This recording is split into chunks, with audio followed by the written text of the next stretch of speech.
اعوذ باللہ من الشیطان الرجیم بسم اللہ الرحمن الرحیم۔ شروع خدا کا نام لے کر جو بڑا ہی مہربان نہایت رحم کرنے والا ہے۔ السلام علیکم ورحمۃ اللہ وبرکاتہ۔ تمام سامعین کو ہمارے چینل کی طرف سے خوش آمدید۔ مجھے امید ہے کہ آپ سب لوگ خیریت سے ہوں گے۔ میری اللہ پاک سے خاص دعا ہے کہ اللہ تعالیٰ آپ سب کی ذات پر، سب کی جانوں پر اپنا رحم، اپنا کرم اور اپنا فضل نازل فرمائے۔ آپ سب کو ان تمام لوگوں میں شامل فرمائے جن سے اللہ تعالیٰ کی ذات راضی ہوتی ہیں، اور آپ سب کو ہدایت پر چلنے کی توفیق عطا فرمائے۔ آمین ثم آمین۔ دوستو، آج کا وظیفہ سورہ رحمان کے فضائل کے متعلق ہے، اور اس کے بارے میں میں آپ کو وظائف بھی بتاؤں گی انشاءاللہ تعالیٰ۔ لیکن اس کے وظائف اور فضائل بتانے سے پہلے میری آپ لوگوں سے ایک چھوٹی سی درخواست ہے کہ آپ میری اس ویڈیو کو لائک کریں اور اپنے تمام دوستوں کے ساتھ شیئر کریں۔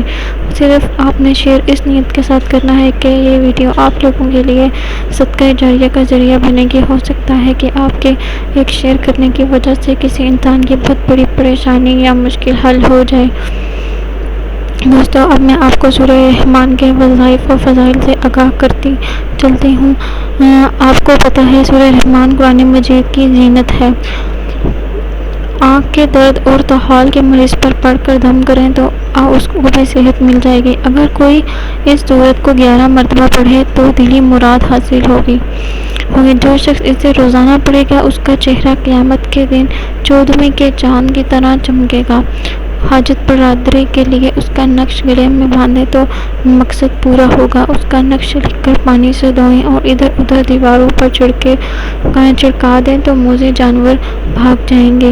سورہ رحمان پڑھنے کی وجہ سے آپ کی ذات پر خدا تعالیٰ کی خاص رحمت اور مغفرت نازل ہوگی، اور خدا کی ذات آپ پر مہربان رہے گی انشاءاللہ تعالیٰ۔